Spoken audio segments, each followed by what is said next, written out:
Cool. So you're all very welcome to the first of the big question. And today we're going to start off with Kate and myself. Well, we have a very interesting debate. So Kate, could you actually tell me what were the topics and what was chosen by our viewers?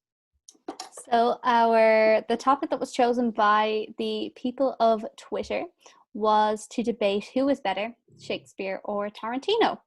They didn't go with Snow versus Sun, or Didn't go with Snow other versus Sun. very exciting. Cats versus dogs. No, Shakespeare versus Tarantino. Okay, well, as promised, I am going to take out my trusty dice and see what we end up with.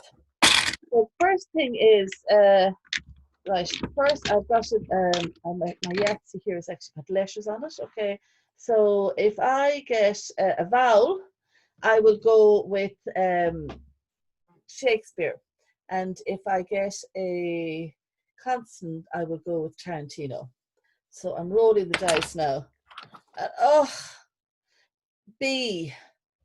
So I have to debate Tarantino being better than Shakespeare. So, Kate, that means you're debating Shakespeare. So I'll start. Have you got your timer on, Kate? Oh, sorry. I have it ready now. Yeah. Okay, so you have a minute to persuade our audience why Shakespeare is better than Tarantino. Okay, 3, 2, 1.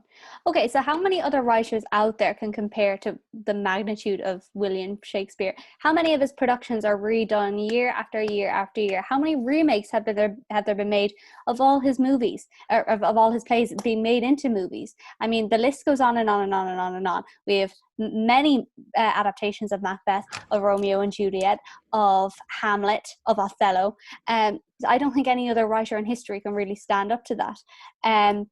As well, he was kind of playing ahead of the times. Like, he addressed issues like racism, and he had gay characters in his plays, 2 I think in total, and both called Antonio actually, which at the time was actually quite normalized in society. He wasn't necessarily the best for, casting women, but that was more of a sign at the times. His female characters were nicely well-rounded. It's just unfortunate that actresses didn't get to play them, and that is my time up. Right. So that was very, very interesting, Kate. If you just count me down for my time now to explain to you why, in fact, Tarantino is, in fact, better than Shakespeare. 3, 2, 1, go. Right. Well, I appreciate a lot of the things that Kate said about Shakespeare and the magnitude of the amount of works that he did. And indeed, I've no doubt at all that Tarantino will also have a huge magnitude of work. Also, if you talk about adaptations, of course Shakespeare has been adapted. He died a long time ago. I mean, if you want to talk about like classics, I mean, Reservoir Dogs changed the way in which we look at that particular genre of movie. Pulp Fiction reinvented John Travolta. I mean, from Saturday Night Fever, suddenly he's back. If you could bring somebody like John Travolta back, you've got something going for you. Kill Bill. There was another actor that was brought back to life, whose name escapes me, but he used to be the Grasshopper. Anyway, he came back to life as well. And all the other, Uma Thurman, so many great actors got reinvented thanks to Tarantino in Glorious Bastards. I mean, honest to goodness, if you want to talk about Macbeth. And time's up. So, Kate, you can have a bit of an option to just have some response to my wise words. Okay, so we can talk about how Tarantino brought all these people back to life, but I would argue that Shakespeare is immortalized, really, in a way that Tarantino just isn't, and we're not going to know for a very, very, very long time. And, if we're going to talk about, the artist of the work, can we really separate the artist from the art? I mean, if we're going to look at Tarantino, he's had some questionable moments in the past, such as defending pedophiles, by claiming that statutory rape is not quite the same as rape and therefore excusable. So can we really defend his work when this is, his outlook on quite a serious topic? I don't know. Can you separate the art from the artist? I don't think I can. Kate. That was very interesting indeed. And I will deal with some of the issues. I just remember the name of the other actor, of course, David Carradine, that was in Kill Bill. Now, you talk about, interesting enough, about things that Tarantino might have done that weren't acceptable. Well, Shakespeare was married to Anne Hathaway, who apparently Anne Hathaway hath. And yet, if we watch the film Shakespeare in Love, it didn't appear to be that Anne Hathaway was actually the source of all his joy. So I asked myself, an adulterer, a man who can talk about so much death, so much like a murderous queen. I mean, what type of a woman is that? A woman who will manipulate so that her husband will kill his king so that he can be king. And that, of course, all led to tragedy. So what I say is, Tarantino, is grabbing our world as we're in it now and exploring it in a very visceral, real sort of way. And yes, sometimes I think you have to separate the artist from the person, because otherwise 10 seconds. it would be a very difficult world. So I say vote Tarantino. Thank you very much. Kate and Rena debate. Kate won hands down. So I think that is absolutely fantastic. Well done, Kate. Thank you. You should be very proud. Did I deserve it? I don't think so. I think this is Shakespeare's win somehow, not mine. Don't doubt yourself ever. So I will just stop sharing that now and go back in here to back out of Shakespeare and Tarantino looking very handsome. I will never look at you, Tarantino, again. And I'll never watch another one of your films. You were dead to me. So that was our amazing little question, which was delightful. So now we are absolutely overwhelmed with delight to have the very talented and fabulous, who I'm now going to spotlight. Yeah, because she deserves it. Now, so I am delighted to introduce our very own Maria Tivenin. And when you say, why do you say our very own Maria Tivenin? I say our very own Maria Tivenin because Maria is actually a graduate of NUI Galway. And back in, oh dear, it's a long time ago. It is a very long time ago. But we won't, will we say how long ago it is? We possibly will. Anyway, Maria was actually the auditor of DRAMSOC in 2002, 2003. And I actually only started my job in 2001. So Maria was like the first DRAMSOC auditor that I actually got to know. So a very special place in my heart. And she was wonderful, and I remember many of her fabulous shows in NUI Galway. I loved them. But she got involved and performed in The Crucible, I believe in about 2006, was it? No, 2000 and what? 2001. Before you came to the auditor, I wasn't even in NUI Galway. She got involved in The Crucible. And during that, she met then a young man called Rob McFeely. And I think that the romance and the rest of the story is rivals any of Shakespeare's beautiful romances. And Tarantino wouldn't touch it like a barge pole because it doesn't have blood, guts, gore, and tragedy. It is beautiful. So Maria is now the artistic director of Fragoli Theatre, and I have a beautiful little video to play.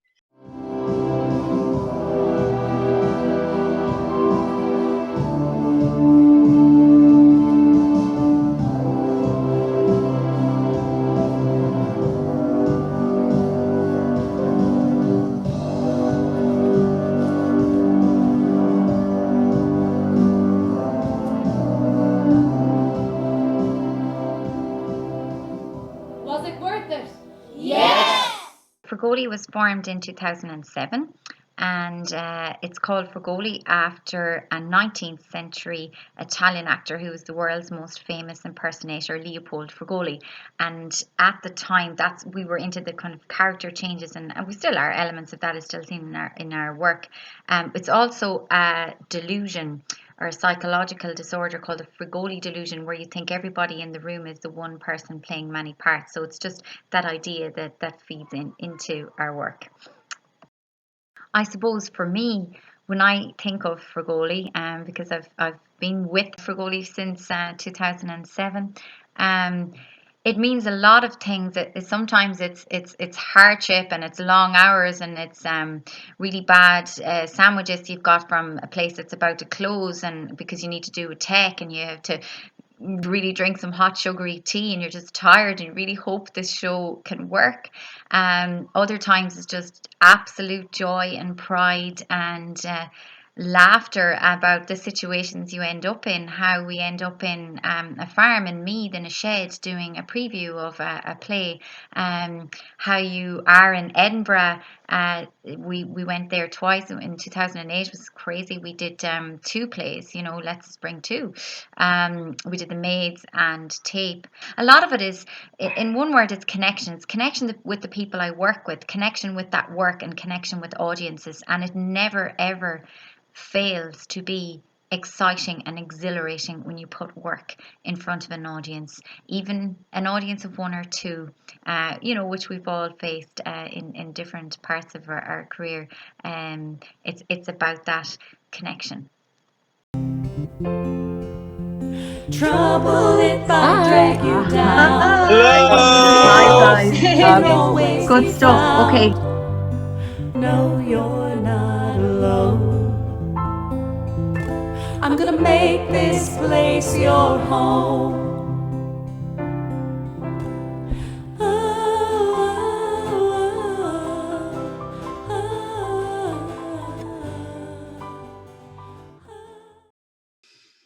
No, that was gorgeous. Thanks, Absolutely Rena. lovely. Lovely memories there, and lots of old friends, seeing everybody, and I see Oisín there was featured. That was gorgeous. So it is now that time of the day when when you are going to take to your soapbox, and you are going to tell us all about your topic for today.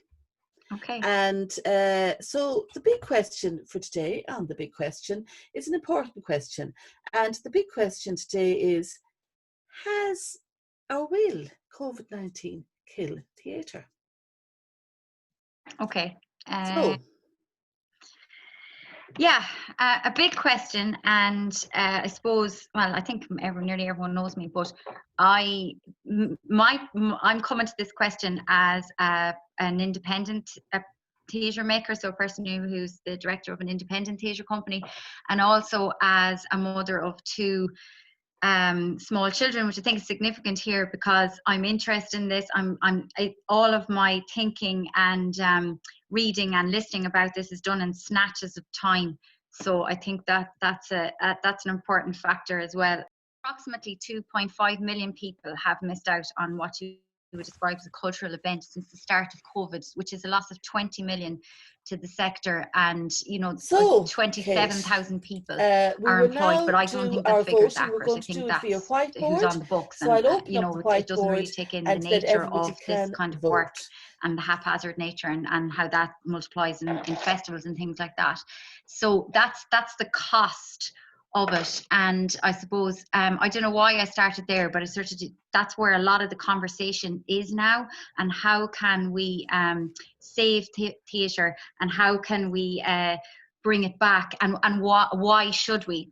And I suppose we'll go from the start, because I think when COVID started, it's been a very strange experience, because we change and it changes really quickly from day to day. So as artists do at the start of this pandemic, everybody was responding. So the internet was flooded with, free performances and videos and online work. And that's the way an artist is. You want to respond, you want to share. You're in this game to share a story in whatever shape or format that might be. And that want and need to connect with people, I think, is what created all of that. And you had no choice but to go digital with your performance, which isn't ideal, and there's lots of complexities around that. There's some interesting figures that now they're UK. So 20% in May, 20% of all adults in the UK accessed online performances, and a fifth of those people, it was their first time. Now, when I say performance, it was music, theatre, and dance. And the National Theatre, who has released a production a week since the start of this, has had 10 million people watch those shows. So just to put that in perspective, that would be if their 3 spaces were filled to capacity for 11 years. Now, they are going to cease with their online content on July the 16th, so they have 5 shows left. And I guess then what they'll do is they'll move into this other realm, which I think we all have to do, where the art isn't there for free. And I suppose for me, the word that keeps coming up when I think about theatre and COVID-19 and all of this is value. So I think the online content is fantastic in terms of its accessibility. Geography doesn't really matter, and it's for free, and it's encouraging people, but it is a different thing. And I suppose the flip side of that would be if theatre and artists aren't invested in or nourished, theatre will become an activity for the elite. If you have a venue that can only play to reduce capacity, and there's all these rules and regulations, both the companies that are in those venues and the people that will come and see them will be the elite, the companies that aren't independent, who are struggling as well, and the bigger venues. And there's a lot out there. I'm not going to go into what's better than, the NCFA has a 13-point plan to the government, which is great if you want to have a look at that, and it's done very clearly. And they have a hashtag Save the Arts campaign. Theatre Forum put out an audience survey, which I sent around to everybody. My issue with that is that it was very venue focused, and a lot of the conversation has been around venues and around money. And I think sometimes and you do it to yourself. So theatre becomes about the product, and that's the way of thinking in the world today. And there's an artist there, there's a theatre professional. And I heard a phrase today, it was on Today with Sarah McInerney on RT Radio 1. I didn't catch the name of the guy because, again, I was competing with screaming in the other room from my son. And artists trying to operate under this cloud of uncertainty. I just thought that was a great phrase, because people approach things differently. So I went, and anyone in Fergoli, we were gung ho. What do we do? How can we do this? How can we keep alive? What can we put out there? And that's neither right or wrong. But then there's somebody, maybe there's people who don't want to, can't, and for everybody that cloud is there.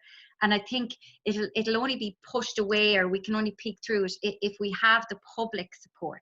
So I think what could kill theatre is if no one cares but theatre people, and I guess, I think when you look at what are the positives of this, and I'm not underplaying the grief and the complexities and the sadness and the confusion at all about that comes with everything in this pandemic, but the positives, I suppose, are one, maybe time and space, because artists want to work. They're always working. They're doing bits and drabs and bittings here, there, and everywhere, and their time plans are all over the place. So that couldn't happen. So finally, some breathing space. Now, there's too much, maybe, but it's there. And then that idea of evaluating. What is it we do? What is theatre now? What is it going to become? How are we going to keep this alive? And there's been a great coming together of the theatre community, nationally and internationally. I'll be part of a group, the independent theatre and dance artists, and there's been 2 meetings of that on Zoom. There's 203 participants for the first meeting. But that never happened. There was a lot of very Dublin-centric stuff, and suddenly it's like, well, we're making art here in Kerry and Galway and Limerick and Clare and Mayo and Roscommon, imagine. So that connectivity is happening. And also people are also looking to talk to the public, to raise the public awareness, to get that out there. And it's like everything, we don't know what we have till it's gone. And the whole social distancing, and I thought Vinton O'Toole is a really good, controversially titled article as well, called COVID-19 is like the Taliban, it detests arts, or something like that. But he said there's, he was saying that idea of hunger for collective experience, and I feel that's out there, and what theatre can do, like how we can make sense of ourselves in the world, and that's why we need it. And Michael D has a great letter to the EU as well. I know I'm hopping and jumping everywhere here, but there's a line in it, and it's supposedly from Jean Monnet. They don't really know. But if I were starting again, I would start with culture. And I think this is giving us the opportunity to start again. But we need help with that. And it'll have to come from, it's like everything out there. Hopefully we can start so many things again. But the danger is if we let go of theatre, if we let it slip. So let's, Marie, you have 2 minutes now. Okay. Artists are resilient. They want to work, but this is a different place. We're multi-skills. We can do lots of things, but it's different mediums we need. Investment and nourishment and people to care about theatre is what we need, and to discuss that idea of value of the artist and what's going to happen. I don't know, outdoor work, solo shows, and the length of performances are going to have to be shorter, live, and what's live, and all those questions. But I suppose I don't think it will kill theatre. We cannot let it. And theatre is going to be different, but it can become something else, and that still provides that connection and tells that story.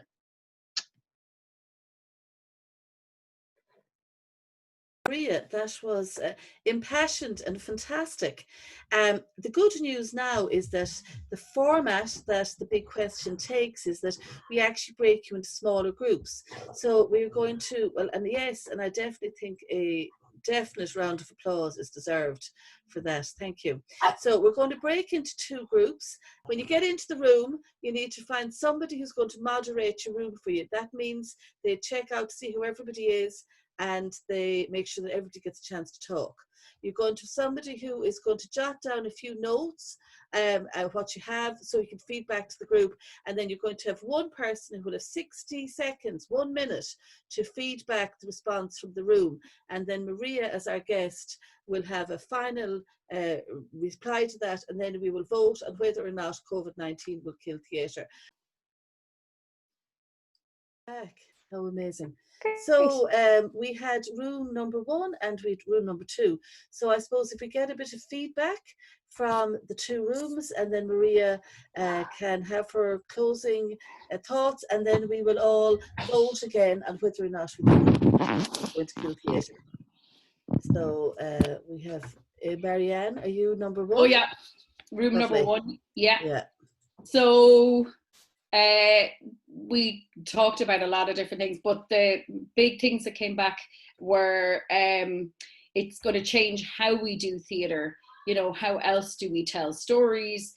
Things like the Dublin Fringe are going ahead with the lighter programme, but we're going ahead nonetheless.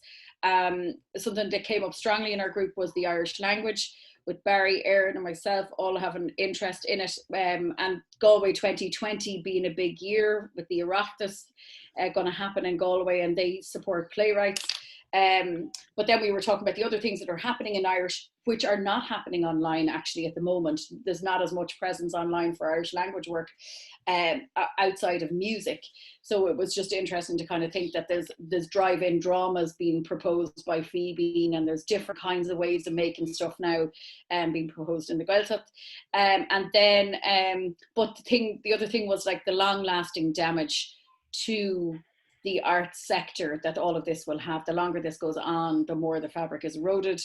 Online performances are great. You know, someone mentioned that they had watched more musicals for free in their home than they could ever have afforded to see. You're talking about figures for one show with Fergoli of 4,000 people. You know, those are kind of brilliant and very positive things. But how, you know, it's art to people in their homes, but then how can that kind of art can no longer be made though? Like that 4,000, that may have had a brilliant audience, but that's the end of making that kind of work. Can't make it it doesn't make it, it can't be made. So it'll fundamentally change what gets made as well. So yeah, very interesting. Thank you very much. And I think, is Mike, you're there? Are you going to give the feedback from the other room? I would like to spotlight you there now. So our group was, I'm sure we're all kind of thinking similar things. So well, I'll go through kind of the way we went through in order. So like I personally only had a point at the start. I think this is been a really good thing, is that apart from all the people that have died and all the racism and stuff, that we've all had a chance to put the brakes on a little bit and just take a step back and reassess. That's probably a bit more important for organizations and things that had always wanted to catch up. You know, artists, I suppose, are always creating, so they don't necessarily maybe need as much of a chance to catch up. But I'm sure artists have had time to maybe, you know, create their websites or look back. I know Roisin is kind of trying to interrogate down to the very sentence of like, what is her practice, and has had time to kind of do all that, you know. So I've also said I've met people I would have never met before, you know. I think, and you see the show figures kind of attest to that, that, you know, you're having tens of millions of people going to shows in the National that, you know, they wouldn't have otherwise. There were 2 points raised about accessibility, in the sense, on one hand, that it's great that we all have this access to things, but that it could also have a different effect where we could be losing accessibility to theatre. So for various different reasons, you know, people not having good computers, maybe, you know, something I kind of keep thinking about now is, how are people, you know, with any kind of visual impairment going to be accessing all this online content, you know, because I don't think audio description or captioning or anything like that is kind of caught up yet. And Tara had a point about, you know, if companies are putting shows on in fields, you know, I mean, that's pretty difficult. And if you ever tried to roll a wheelchair through a grass field, that's not easy. So, you know, there's kind of pros and cons to that. There's also fear that we're going to lose the live element, you know, so all this recorded stuff is great, and even this is great. I know Marianne as well both feel very strongly about being in a room with people and kind of having the chat and hearing, you know, voices and hugging and all that kind of stuff as well. So losing the live element in general is a big kind of fear. And then Rena had some points about that, yeah, the theatre has been very resilient over the ages, and you know, it has survived through famines and flus and even Auschwitz, which I was not aware that there was theatre in Auschwitz, but that's a pretty serious point. If you can survive, theatre can survive in there, it shows it could possibly survive anywhere. But yeah, we're all likely going to have to learn new skills, I think, which we all are. You know, I suppose hope is that, you know, you wouldn't be held back by technology, that you could learn the skill, and it's going to be cheap. You know, you're not going to need, it's not going to be another way of kind of creating an elite level where if you don't have a fancy iMac, you're not going to be able to do X, Y, Z, you know. And then, yeah, and then I kind of like to wrap up with the note we've made at the Good Tea meetings about how just after the kind of 1919 flu and everything in Broadway, half of the seats that currently exist today were built after all of that. So there did seem to be, after that big pandemic, a huge appetite and thirst for live entertainment. So hopefully we're all good. I do always say that that was a time before Netflix and, you know, lots of other things like that. And this leads me to, I also wonder if there will ever be a Netflix for theatre. And if that will become a way to pay artists for theatre, much like Spotify or any of those kind of things, SoundCloud, will theatre shows have to move to an online platform? So a last feedback before we make a vote on whether or not COVID-19 will kill theatre. Okay, sorry, just trying to process all that. I don't think it will. It will certainly change it. But if it's not invested in now, we will lose the experience and we'll lose the artists, because I think the hunger for it will be there in 1, 2, 3 years, you know. And yeah, I've been thinking of that, what Mike said as well, like, you know, there's a responsibility in the national broadcaster. There could be a television channel for live performance, you know. Anyway, that's not theatre, but we'll do what we can. Brilliant. So I don't think so. We will all say yes or no. It's as easy as that. So can I say something? Lord, I do not have ability to say stuff.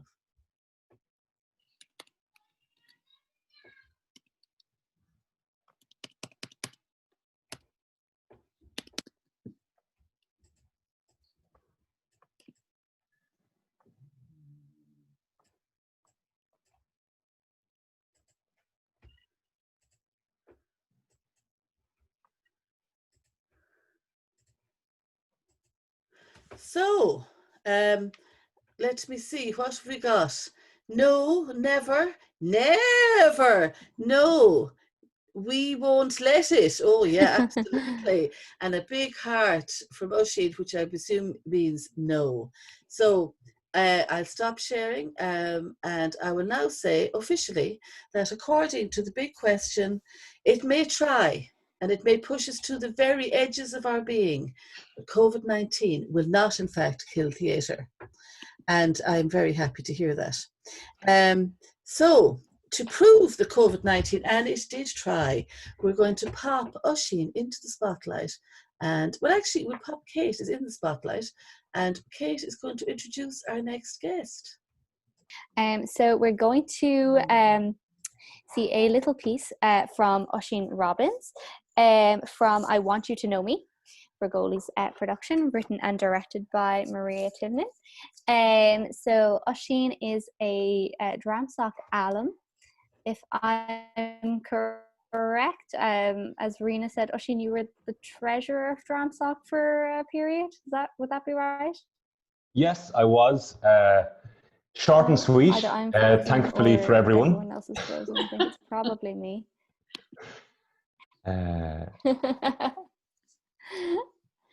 So yeah, Oisin is going to put forward for us his monologue from, a portion of his monologue for I Want You to Know Me, which was in aid of Safe Ireland, premiered on the 17th of May. If you would like to donate to Safe Ireland, we'll put the number in the number to text to in the chat at the end of this.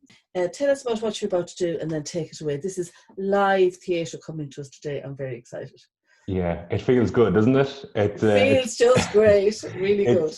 It's few and far between these occasions. It's like, oh yes, I get attention again. You're in the spotlight. Exactly. Good, brilliant. Mike, have I found the light yet? Have I found it? So we'll mute everybody else. Great. I was also, I feel like I need to note as well, in Dramsoc, I was also the productions officer. I had much more success as productions officer than I did as a treasurer. But look, we learn from our experiences, don't we? So yeah, they were magnificent years, my time in Dramsoc, and it's a pleasure to read a bit of theatre again as part of the Sox Box.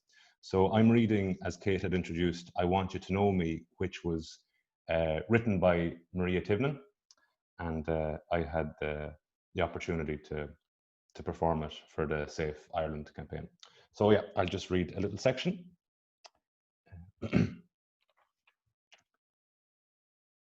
Hello. Right. This is a bit mad, a bit hard. Well, it's very hard actually, but I want to do it. I want you to know this. I want you to know me. So I'm just going to start, because if I don't, I won't. I used to have these pajamas when I was 4 that had little motorbikes all over them, top and bottoms. They were grey, and the motorbikes were all different colours: green, yellow, red, blue, and black. And they were soft, but ribbed around the wrists and waist. I remember all of this because I loved them, and, well, I also looked at them a lot. It's funny how adults forget that children can hear and know things, that they can feel things, like really feel, acutely feel even. And when I think about those little motorbikes, I feel like I'm 4 again.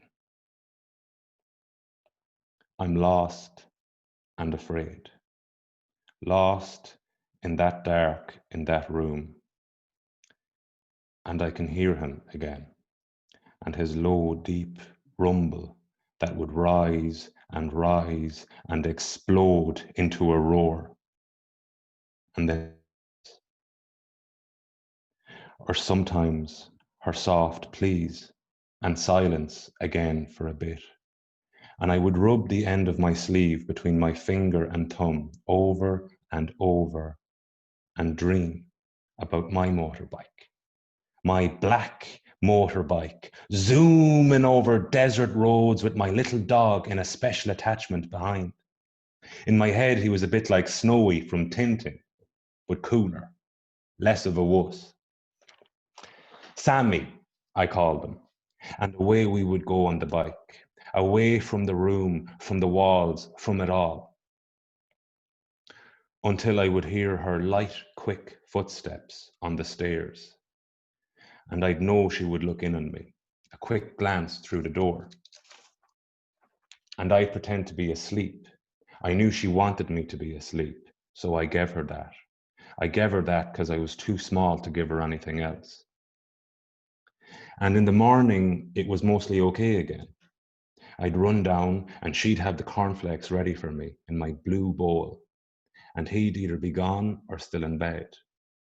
And we wouldn't say a word. We just munch the cornflakes and smile at each other. And I'd pretend not to notice how tired she looked or how thin her arms were. And she'd rub my head and say, "My best boy." And my heart would burst for her. And all I'd do was smile. My father, the big, handsome man I hated and adored. Sometimes he'd lift me, swoop me up in his big arms and throw me into the air. And I'd love it, the thrill of it, even though there was always the slightest unease to it. Like, even as a small lad, I knew well there was something wrong. But I'd want to please him, so I'd say, "Again, again." And he'd buy me everything. Lego, trucks, Subbuteo, runners, Nike, Adidas, the works. The worse the roars, the more I got. And everyone loved him. Oh, he was the life and soul, the man for the pints, the banter, the crack. And we'll leave it at there. That's the first part of the reading there, that of Maria's I Want You to Know Me. That was absolutely beautiful. I just need to do my little round of applause. In fact, if we put on our microphone, our things, we can actually give Oisín a round of applause. Thank you very much, folks. That was really nice to do. And if anybody wanted to watch the entire show, where would they find it, Oisín? They would find it on the Fergoli Facebook page, the Fergoli Instagram, and Fergoli has a residency with Roscommon Art Centre. It's available there. Is that right, Maria? Yeah, I can put up a link now if you want. That would be wonderful. And it was for a great cause. What was the cause again, Oisín? Well, Maria had written, it's a really sensitively treated piece. It's about domestic violence. It's as the kind of the start of that suggests, it's about abusive relationships, how children who you might suspect wouldn't hear anything, they usually do. You know, we had spoken about that a lot. Children, they know, they hear, just because we don't think they do. They really, really do. They're really sensitive, intelligent humans, and the trauma that their adults are living through, that child can carry that trauma as well. But I mean, like, those were Maria's words. Maybe Maria, if you want to say something about that topic as well. It's a really powerful and really relevant topic. I mean, like, it's in Ireland, it's around the world, and it was good for us to do a piece about that with Safe Ireland to draw attention to something. So yeah, it was really, really powerful, good project to be a part of. I'll pop Maria back into the spotlight there for a second. Oisín, that was superb, by the way, and I really, really enjoyed it.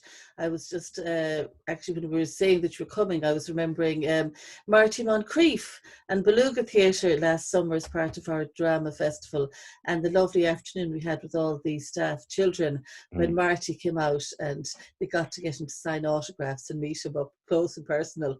It was very special. It was great. It was the best day of his life. I'd say so, yeah. So far. Yeah, it was beautiful. Yeah. So lots more of all of this.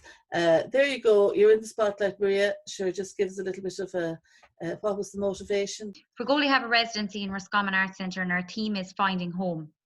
before all this started. So part of it was, I suppose, home can be a sanctuary or a prison, a safe or an unsafe place.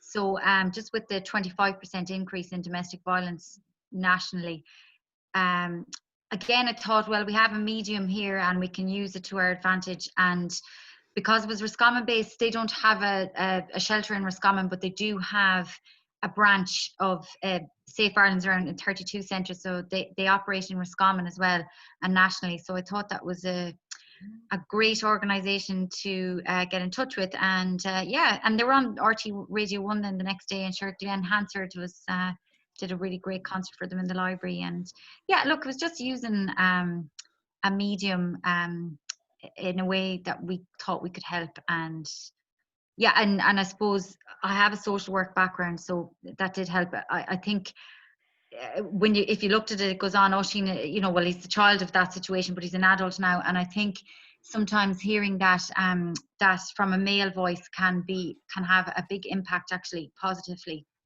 on that sort of issue. Thank you.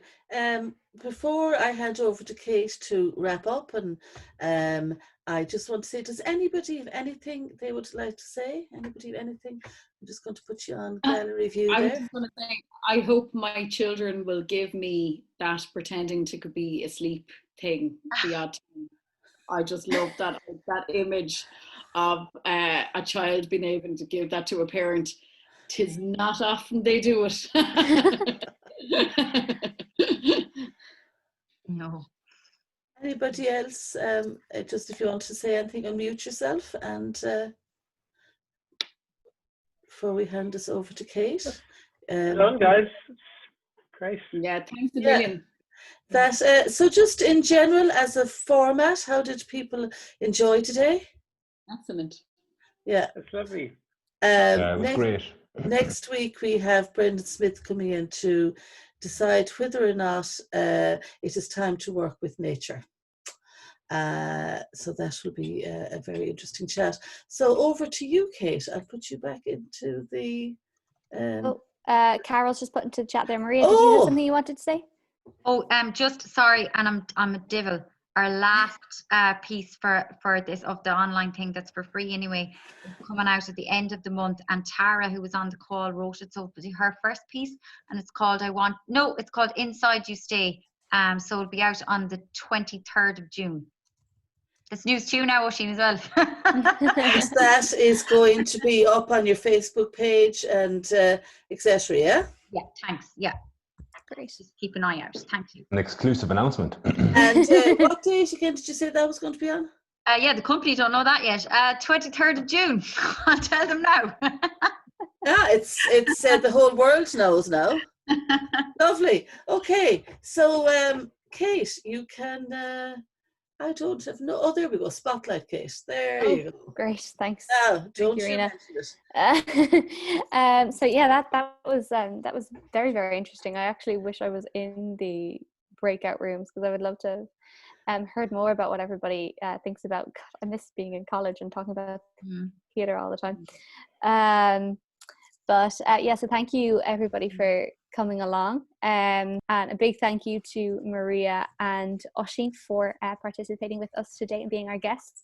You did a fantastic job, so thank you. And it was lovely to hear your monologue, Oisín. I must go watch the whole show now. I didn't get to watch it before, so I'd love to go and see the whole thing. And to Mike and Rena, thank you for helping with the moderating this, and particularly Mike for all your technical support. Thank you so much. And then to everybody for just joining in. It was great to see your faces and talk to people about theatre. I know there's lots of discussions going on right now, but I think sometimes it can feel a little bit daunting to go into those, big discussions with people that you might feel know a little bit more about this area or whatever. But this was nice to, talk to the people who are really, I suppose at the, I don't want to say front lines of theatre, but you know what I mean, the people really, really doing it. So this was great. So thank you, everybody. Rena, have I forgotten anything at all? Absolutely not. I have one interesting little image to share with you very quickly before we hand over to the wonderful people in Cumann Gaelach. This is, I'm sure you've seen this already. Can you see that there? Yeah. That is the theatre in Berlin, 700-seater theatre that took out 500 of its seats, so it can socially distance. So yeah, there's loads of stuff out there to watch, and I think that hopefully it will whet the appetite of people to go to actual theatre. And I think Mike had a very interesting statistic about Broadway. Was it Broadway, Mike? About after the yeah. It is, yeah. So more than 50% of the Broadway seats that currently exist were built after the flu in 1918 and the strikes in 1919. So there's a big appetite for live entertainment, and I think there definitely is, because you can see how hard everyone is working to make sure that it is going to be there. Nobody has just said, fair enough, right, we'll let it go. So yeah, I'm not worried. That's one thing I'd say. My only fear would be that we might lose some of the people who are just stepping into it. Yeah. And that is something really worth kind of keeping. I think, but once you've been in for a while and you're bitten by the bug, you're not going anywhere. I think the audiences will always love it, but I'd be very worried about our recent graduates and kind of companies that have just started. Well, yeah, I might respond to Mike there. I'm currently looking at masters in theatre, and I'm kind of wondering, should I hold off another year, or should I apply now? Or no, it's scary. It's scary, but I don't think it would ever not be scary. So I mean, what's different, really? Hold off. If you know what you want to do, just go. Yeah. So next we will be going to our chill room with Uncommon Gaelach and Barry, who I believe has prepared a quiz. So if anybody would like to stay for that, you're more than welcome. Fabulous! Yes. No pressure either way, but Barry has prepared a Galway themed quiz. Yeah, Galway, Gaeilge? NUIG, Gaeilge quiz. It's not all Australia, so if anyone's scared about that, let's get... don't worry about that. And do join us again. We're here every Monday, Tuesday, Wednesday, Thursday, nuigalway.ie/Socksbox Live with a different show every day. So do pop in. But I just want to say, Barry, I really appreciate your Pringles collection that I can now see in the corner of your camera. Oh my God, amazing! They're all empty, which I don't know is better or worse, but I suppose how did they get empty is the question. Someone ate them. It wasn't me. Wow. Oh yeah. Well, Mike, that was very well noticed. Well done. Yeah.